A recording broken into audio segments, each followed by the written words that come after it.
तन इस दुनिया का नियम है, तन तब्दीली। बच्चा पैदा होता है, जवान होता है, बूढ़ा होता है, मर जाता है। दाढ़ी के बाल काले रहते हैं, सफेद होते हैं, बंदा खत्म हो जाता है।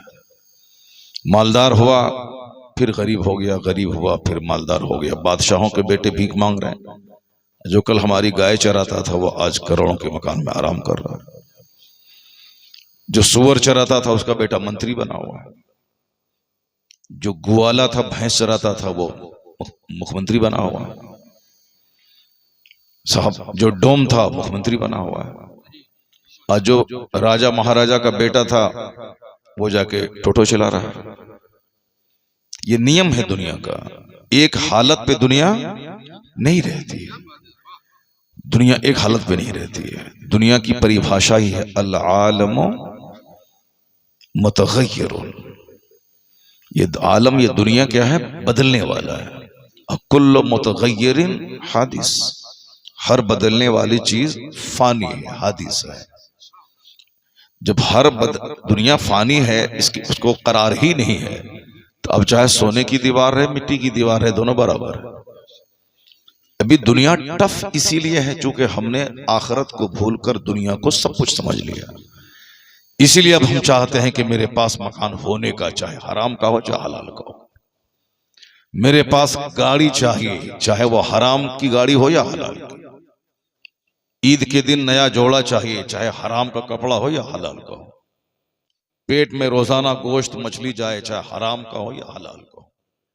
बेटी की शादी में खूब धूमधाम हो, चाहे पैसा सूद का हो या शराब बेच के हो या जमीन बेच के हो या दूसरों को ठग के हो या मस्जिद के दरवाजे पे भीख मांग के हो, मगर बेटी को पलंग और फर्नीचर देना है, बाराती को खाना खिलाना है, चाहे भीख मांग के हो चाहे कर्जा लेकर के हो, चाहे हराम का हो चाहे हलाल का हो।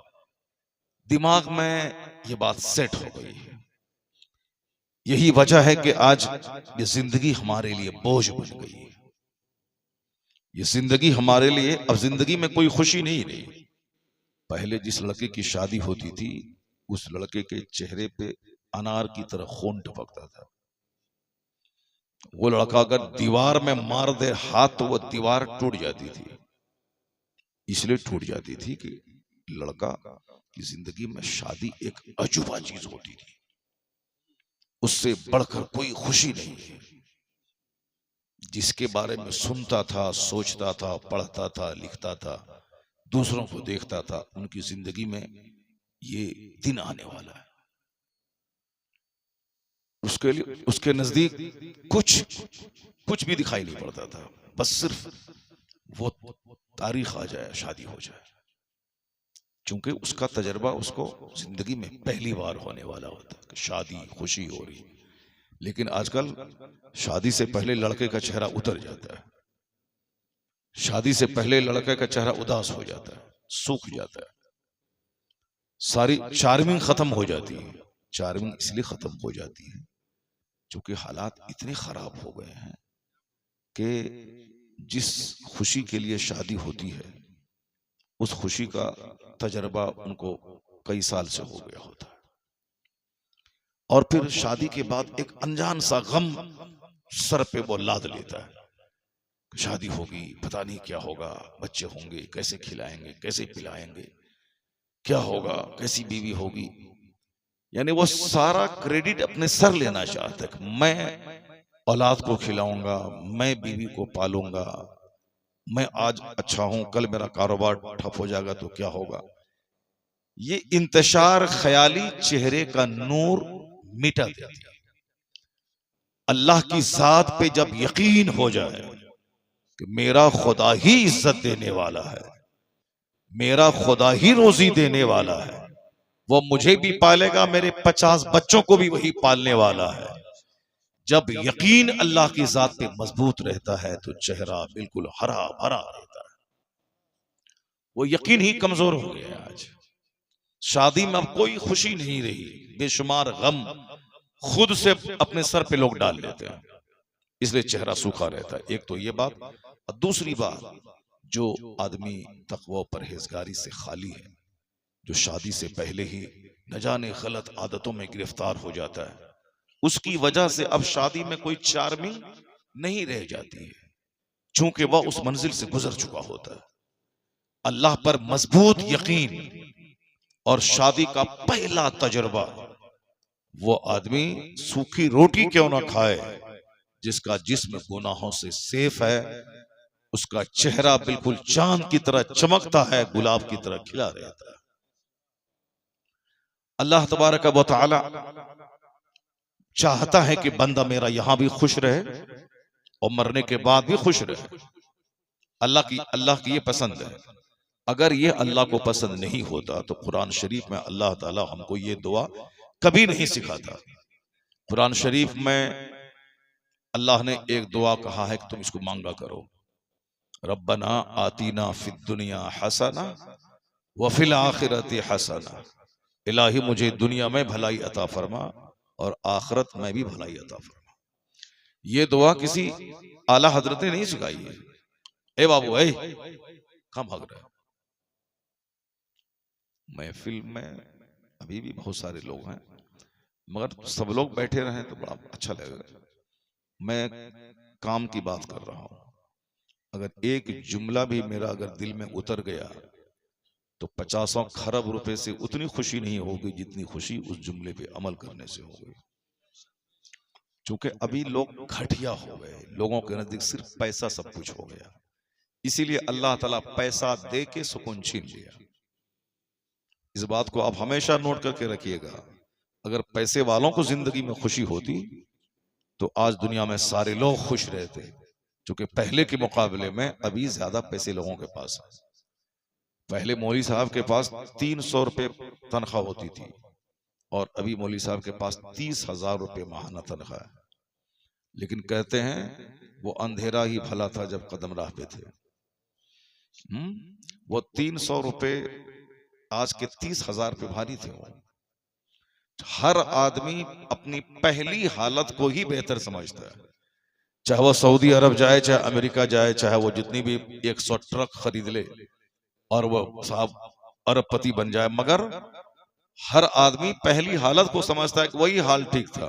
देहात में थे वही ठीक था, शहर आके फंस गए। हिंदुस्तान में थे वही ठीक था, अरब आके फंस गए। गरीब थे वही ठीक था, मालदार बनने के बाद फंस गए। मिन जुमला 99% आदमी वही सोचता है कि जब पहले जो हाल था वही ठीक था।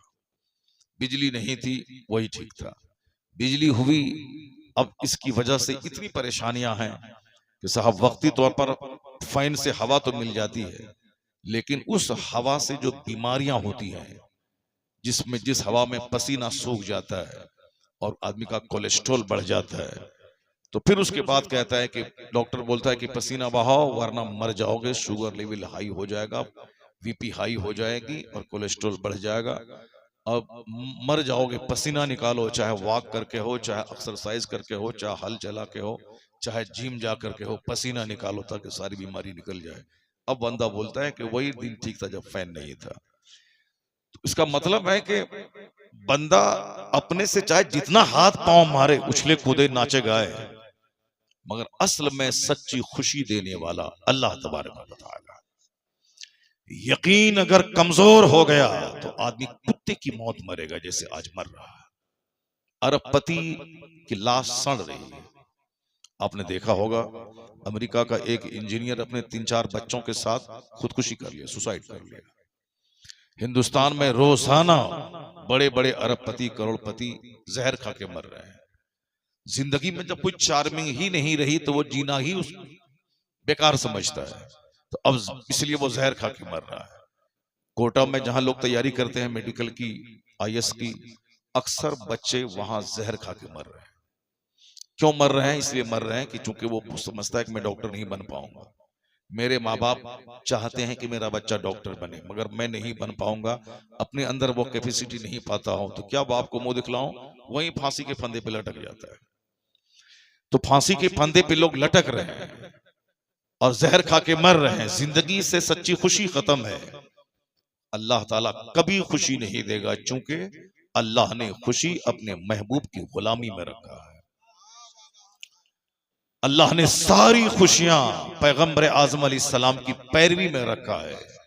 कि लोगों मैंने तुझको पैदा किया है, जमीन मेरी आसमान मेरा, तुझको मैंने पैदा किया है, मैं तुझको मौत दूंगा, मैं ही गम देता हूं, मैं ही खुशी देता हूं।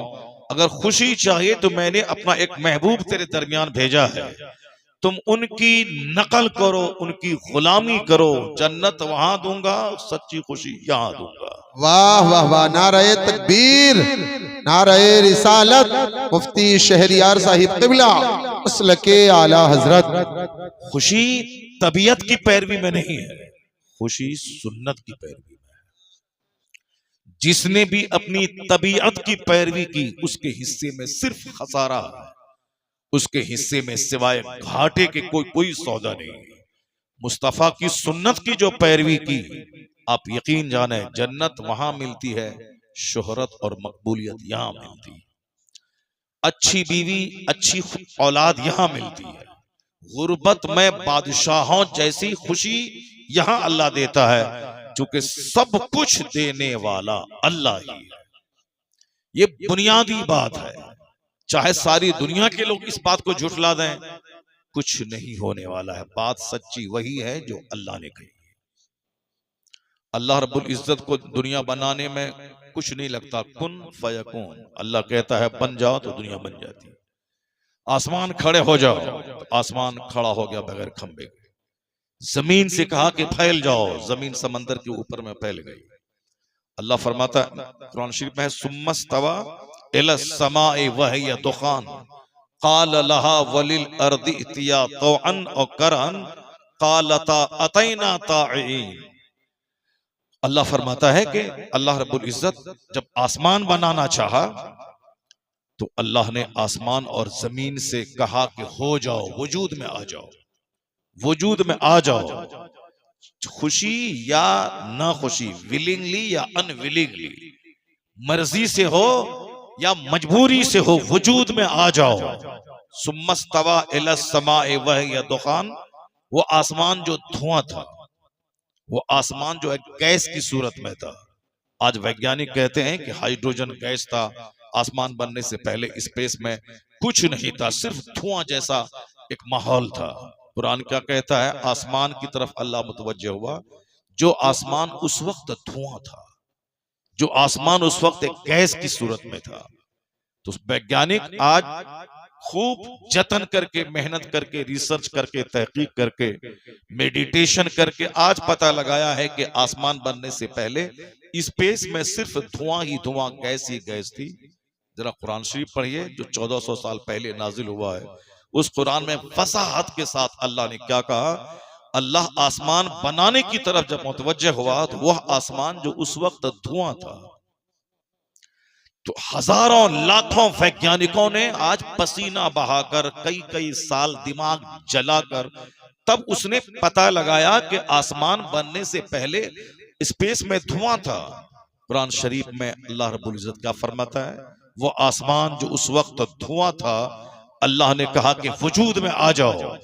तो जमीन आसमान दोनों ने कहा कालता अतैना ताईन, दोनों बोला हम वजूद में आ गए।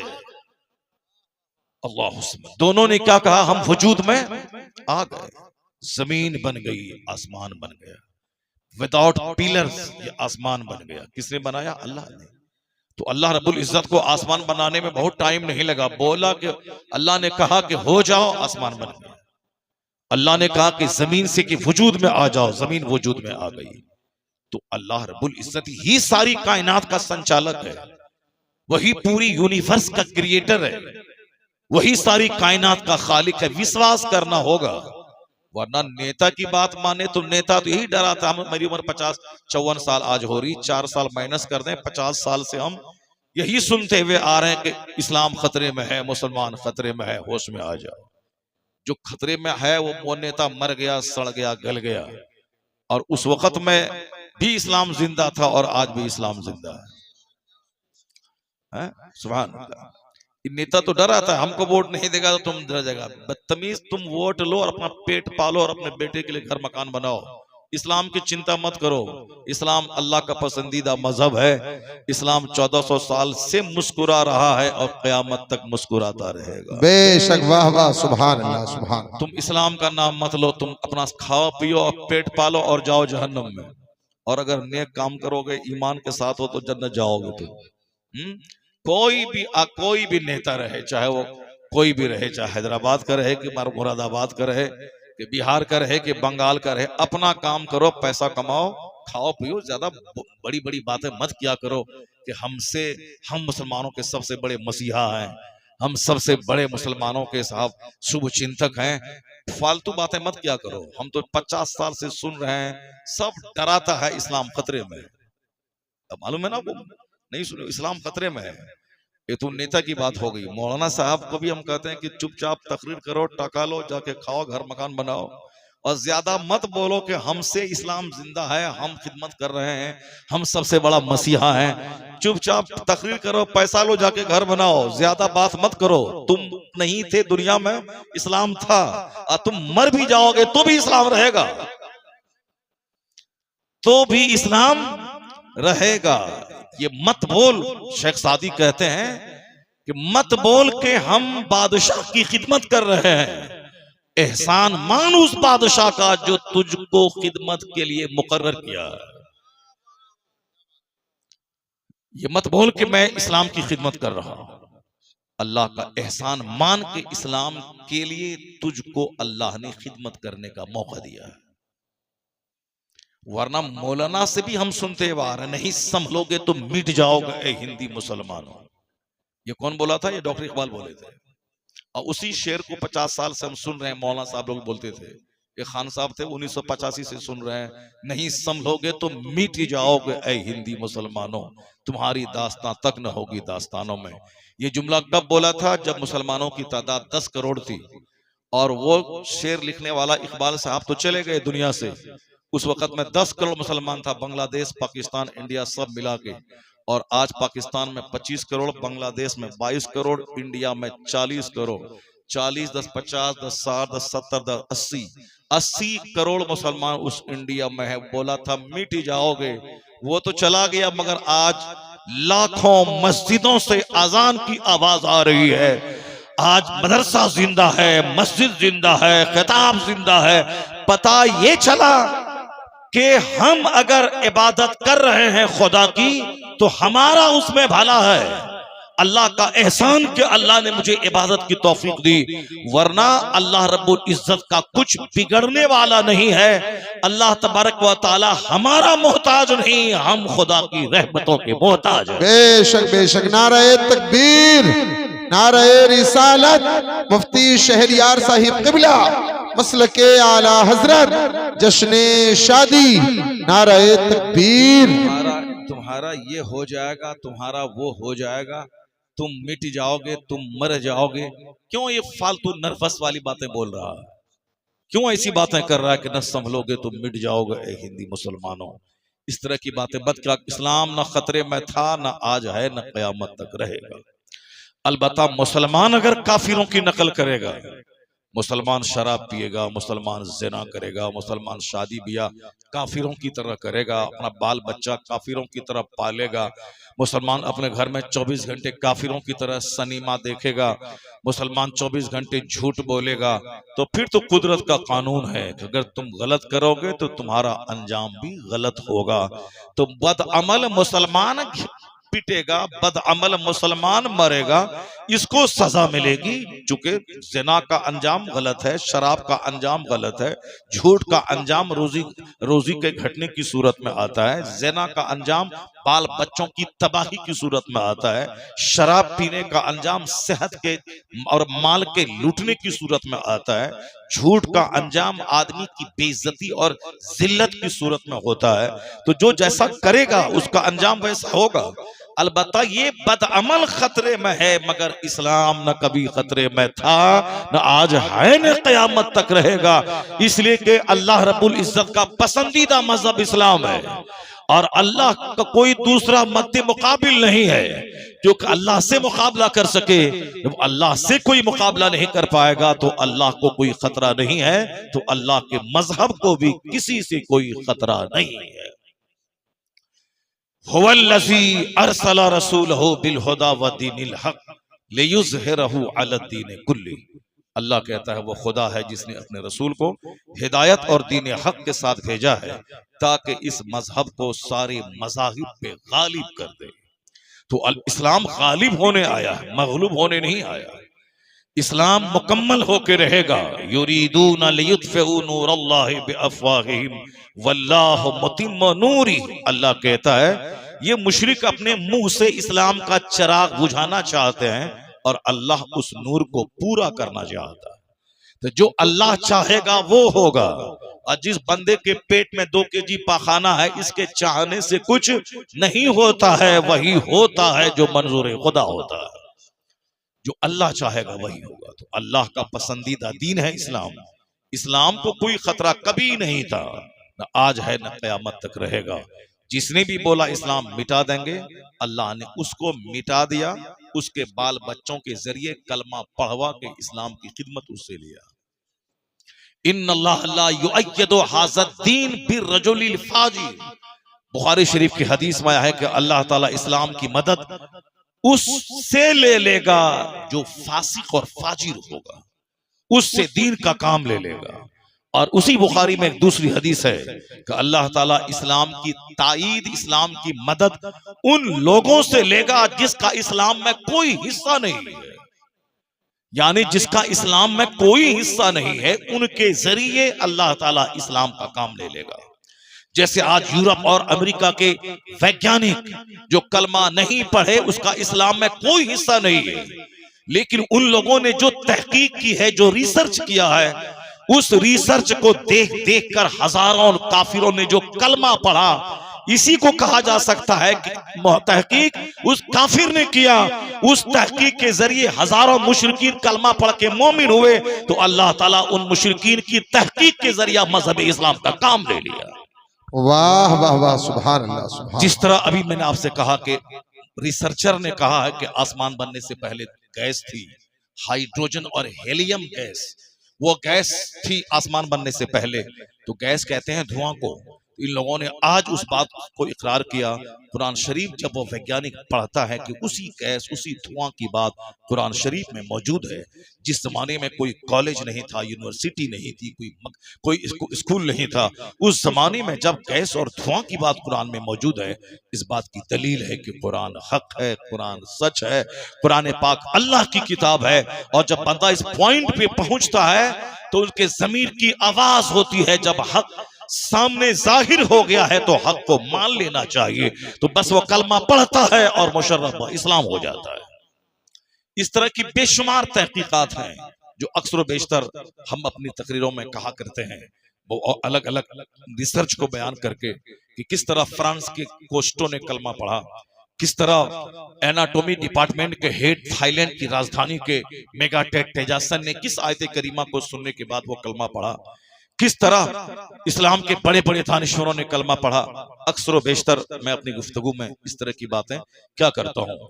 अभी आपको ताज्जुब होगा कि गांधी जी जो हिंदुस्तान की आजादी के एक बहुत बड़े शोरमा और बड़े बड़े फाइटर माने जाते हैं, हिंदुस्तान के बापू माने जाते हैं, उन्होंने उनका एक जुमला अभी व्हाट्सएप पे गर्दिश कर रहा है कि गांधी जी ने 1947 में जब इंडिया में कांग्रेस की गवर्नमेंट बनी तो गांधी जी मिनिस्टरों को नसीहत करते हुए कह रहे थे कि मिनिस्टरों, तुम खिदमत के लिए मुकर्रर हुए हो, अपने देश की ऐश करने के लिए नहीं।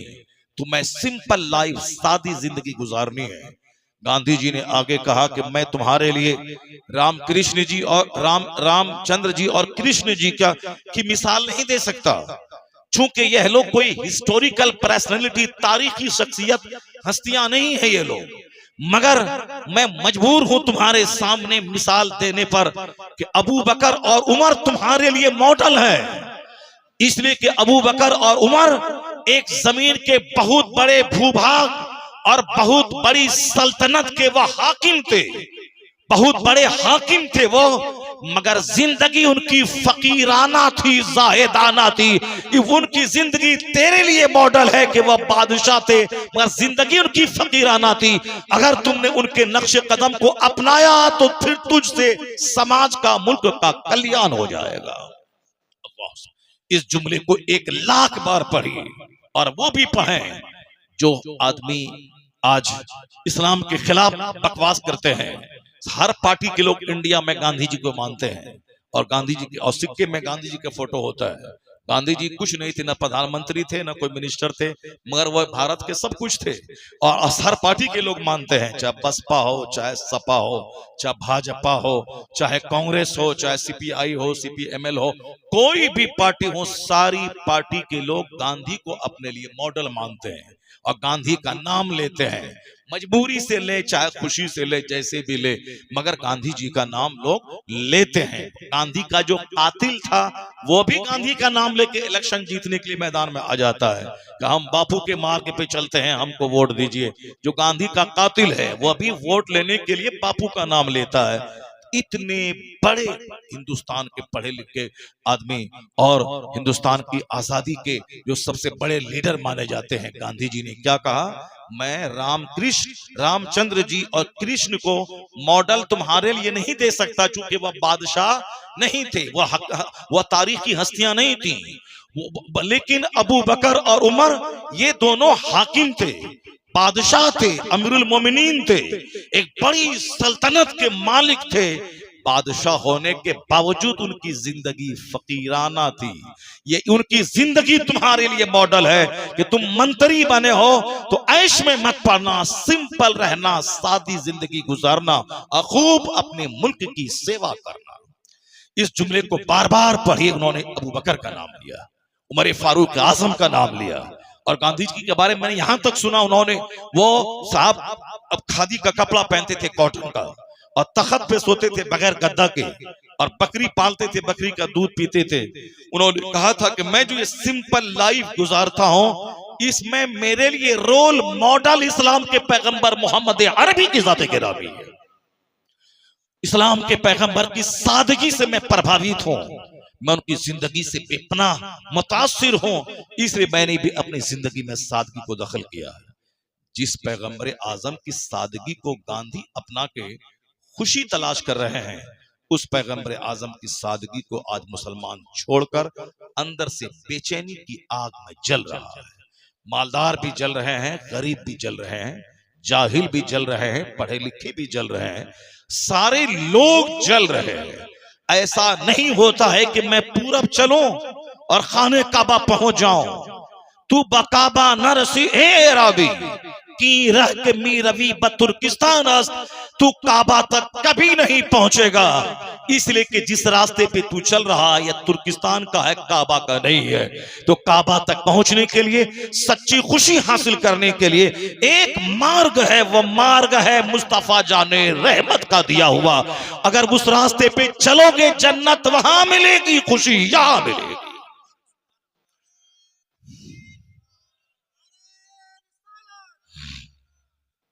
मुस्तफा की जिंदगी हमारे लिए मॉडल है। सरकार दो जहां से सच्ची मोहब्बत करना ये हमारा फर्ज अव्वलीन है, इसलिए कि हुजूर ने खुद फरमाया, बुखारी शरीफ के हदीस में आया है कि ला युमिनु अहदुकुम हत्ता अकून अहब्ब इलैहि मिन वालिदिही व वलदिही वन्नास अजमाइन। तुम में से कोई कंप्लीट मोमिन हो ही नहीं सकता अनटिल आई एम डियरर, जब तक कि मैं तेरे नजदीक पसंदीदा ना हो जाऊं, then your fathers, then your mothers, then your parents and every mankind, सारे लोगों से ज्यादा पसंदीदा जब तक मुस्तफा की जात तेरे नजदीक नहीं हो जाए, उस वक्त तक मोमिन कामिल हो ही नहीं सकता। माँ से ज्यादा, बाप से ज्यादा, औलाद से ज्यादा, अपनी जान से ज्यादा, सारी कायनात से ज्यादा पैगंबर आजम अलैहिस्सलाम से सच्ची मोहब्बत करनी होगी। सिर्फ बोलने से नहीं होगा कि हमें हुजूर से मोहब्बत है और सारा काम हुजूर विरोधी कर रहे हैं, और जबान से कहना कि मुझे मुस्तफा से मोहब्बत है, बिल्कुल ही फॉल्स और झूठा दावा है, और इस दावे से कोई फायदा नहीं होने वाला। किसको धोखा देना चाहता है? एक आदमी कह रहा था कि तकरीर होती है, असर नहीं है। ये कौन बोल रहा था? ये बोल रहा था वो जो खुद नमाज नहीं पढ़ता। जो खुद झूठ बोलता है, जो खुद राह रास्त पे नहीं है, जो कुछ भी नहीं, ईद की नमाज तक नहीं पढ़ता, बकरीद की नमाज तक नहीं पढ़ता, मौका मिल गया पढ़ लिया वरना सो गया, ये आदमी बोल रहा है कि तकरीर में असर नहीं रहा, तकरीर में असर नहीं रहा। कोई मुत्तकी परहेजगार नमाजी परहेजगार अगर बोलता इस तरह की बातें तो बात चलती, लेकिन वह आदमी जो दिन रात स्टेज पे बैठता है और नमाज नहीं पढ़ता है, वो बोलता है कि तकरीर में असर नहीं रहा, वो तकरीर में असर नहीं रहा, तकरीर में असर नहीं रहा, कि तकरीर में असर नहीं रहा कि तेरा दिल वैसा नहीं रहा। आसमान से पानी पड़ता है, जरखे जमीन जो मरी थी जिंदा होके फसल पैदा करती है, और वही पानी पत्थर पे भी पड़ता है, लेकिन पानी पड़ा ढलक के नीचे गिर गया, पत्थर सूखा का सूखा रह गया। कसूर पानी का नहीं है, कसूर पत्थर का है जिसमें पानी असर नहीं किया, इसलिए तकरीर का कसूर नहीं है, वो तो कुरान हदीस की बात है। तो तकरीर का कसूर नहीं, कसूर तुम्हारे दिल का है जो पत्थर के समान है, वरना वही बात सुनकर बेशुमार लोग नमाजी बन गए, बेशुमार लोग नेक बन गए। अगर तुम नेक नहीं बना तो तकरीर का कसूर नहीं, कसूर तुम्हारे पत्थर दिल का है। उस दिल की उस संग दिली पे रहो, उसकी सख्ती पे रहो, उस दिल को मोम बनाओ। आज दिल मोम बनेगा, कल थोड़ा सा पानी नेकियों की फसलें बाहर उगा देगा। इस कदर घटिया किस्म की बातें लोग करते हैं, जो अंदर से लेके बाहर तक गलाजत में डूबे हैं। वो आदमी खिताब के खिलाफ बोल रहे हैं, वो आदमी जलसे के खिलाफ बोल रहे हैं, वो आदमी वाजो नसीहत के खिलाफ बोल रहे हैं। इसी तकरीर ने हजारों के दिल बदल दिए, इसी तकरीर ने लाखों बेनमाजी को नमाजी बना दिया। इसी तकरीर से मुस्लिम सोसाइटी में आज कुछ न कुछ हया, शर्म और पर्दे का माहौल है। जहां ये वाज नहीं है वहां तो माँ बेटी और बेटी की तमीज मिट गई। जहां ये वाज नहीं है वहां शराब पानी की तरह सस्ती हो गई।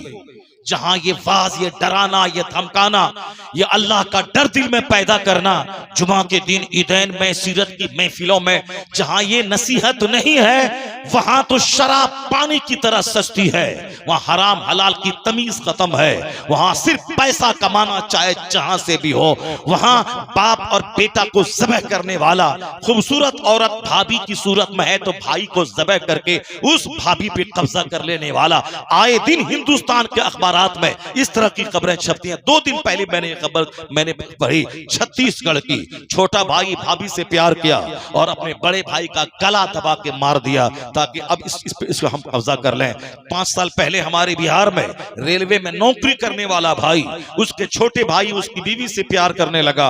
जब उसको पता चला कि हमारा भाई मेरी बीवी के साथ गलत सलूक करता है तो वो नाराजगी का इजहार किया। तो छोटा भाई अपनी भाभी यानी उस नौकरी करने वाले जो घर पूरा चलाता था उस आदमी को बीवी उसकी अपनी और उसका भाई दोनों देवर भाभी मिल करके उसकी हत्या कर दी। अब ये बताइए कि घर का कमाने वाले की हत्या कर दी।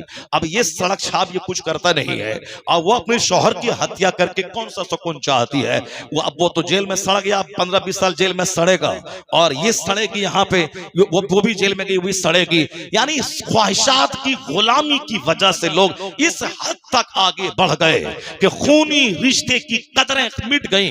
लोग सिर्फ सेक्स और नफसानी ख्वाहिशात की जद में आके बड़ा से बड़ा कांड कर देता है। और अभी कुछ साल पहले एक मुस्लिम फैमिली में इन्हीं काफिरों का देखा देखी, जो मौलवी का मजाक उड़ाएगा, जो मदरसे का मजाक उड़ाएगा और जो कुत्ता बोलेगा कि मौलवी लोग तो बोझ है, इनकी अपनी की बातों पे अमल करने से काम चलेगा क्या। दुनिया कहां से कहां पहुंच गई और ये सुन्नतों पे चलने का पैगाम दे रहे हैं। शरीफ बन के सच बोल करके डेवलपमेंट हो नहीं पाएगा। इस सुअर से कहिए कि तुम अरबपति बनने के बाद भी कौन सा तीर मारेगा। सोने का घर भी बनाने के बाद ये बता दे तू क्या करेगा। कल मरेगा तू रोजाना अपने अजीजों का लाश की लाश टूट होता है, जिसके दिमाग में तमन्ना थी मैं बहुत बड़ा घर बनाऊं, घर बनाऊं। बनाया, जमीन खरीदी, गाड़ी खरीदी, अब वह मर गया, 2 गज जमीन के अंदर गया, मकान जिसके लिए झूठ बोला, नमाज छोड़ा, हराम किया, वह मकान में दूसरा ऐश करेगा, और ये कब्र में पहुंच गया हिसाब देने के लिए। ये बता तू तूने जिंदगी कैसे गुजारी, क्या मिला उसको? मकान मिला मुफ्त का, उसके बच्चों को, उसकी बहू को, उसको क्या मिला? उसके जिम्मे करोड़ों गुनाह रहा। अब उसका अंजाम हाँ आग ही आग है। ऐसी कौन सी जिंदगी है कि दूसरों को घर देने के लिए अपनी जिंदगी को तबाही के नजर कर दिया जाए, अपने आप को जहन्नम की आग में डाल दिया जाए? कौन सा तीर मारेगा तू?